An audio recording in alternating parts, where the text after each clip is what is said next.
Hello guys, good morning all of you. গৰম তো কেনেকুৱা ইমান গৰম দিছে দিয়া ভাবিবই নোৱাৰি ইমান গৰমত আপোনালোকে অলপ ভাত পানী হলকান বনাব এটা ৰেচিপিৰ ভিডিও লৈছো আপোনালোকৰ মাজলৈ সাকাজি কি ৰেচিপি বনাম কেনেকৈ বনাম কি পদ্ধতিত বনাম তেতিয়াহলে দেৰি নকৰি ভিডিওটো মাজলৈ যাম গাইজ আজি আপোনালোকৰ মাজলৈ লৈছো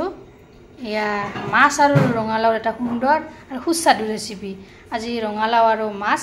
বনাম খাৰেৰে বনাম চাই থাকক ভিডিওটো সম্পূৰ্ণভাৱে আৰু স্কিপ নকৰাকৈ অলৰেডি কেৰাহীটো গৰম হ'বলৈ দিছো তেলখিনিও গৰম হৈছে ইয়া প্ৰথমতে মাছ দুপিচ তেলটো অলপ বেছি গৰম হৈছে দিয়ক ইয়াত এতিয়া অলপ হালধি গুড়ি দি দিছো আৰু অলপ নিমখ দি দিছো ইয়া মাছ দুপিচ ইয়া ফ্ৰাই হৈ গ'ল ইয়াতে এতিয়া মই নহৰু আধা থেতেলীয়াকৈ দি দিম এইখিনি মই লৰাই দিছো ইয়াৰ লগত একেলগে ইয়াতে এতিয়া মই ইয়া কাটি থোৱা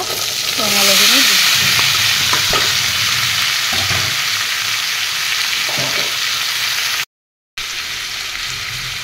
ইয়াতে এতিয়া মই দি দিছো ইয়া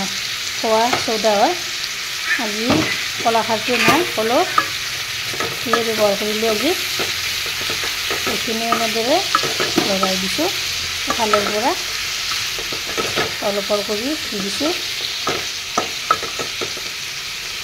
তাৰপিছত এয়া ঢাকনিখন ধুই লৈ ইয়াতে ঢাকনিখন লগাই দিছোঁ কিছু সময় যোৱাৰ পিছত এয়া মই ঢাকনিখন এয়া গুচাই দিলোঁ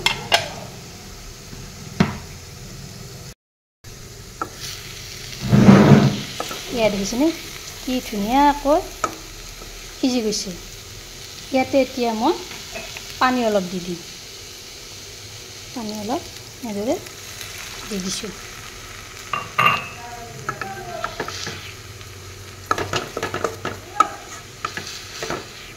ইয়াত অলপৰ কৰি এনেদৰে লৰাই দিছোঁ ইয়াতে এতিয়া মই এয়া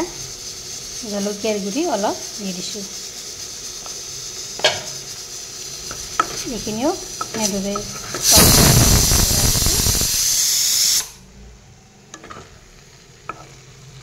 পানীখিনিও মোৰ নাইকিয়া হৈ গৈছে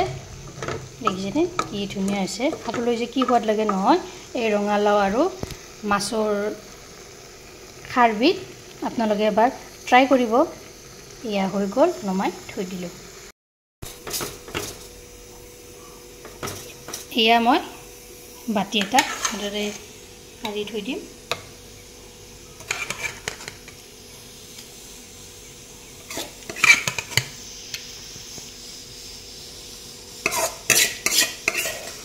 দেখিছেনে কি ধুনীয়া হৈছে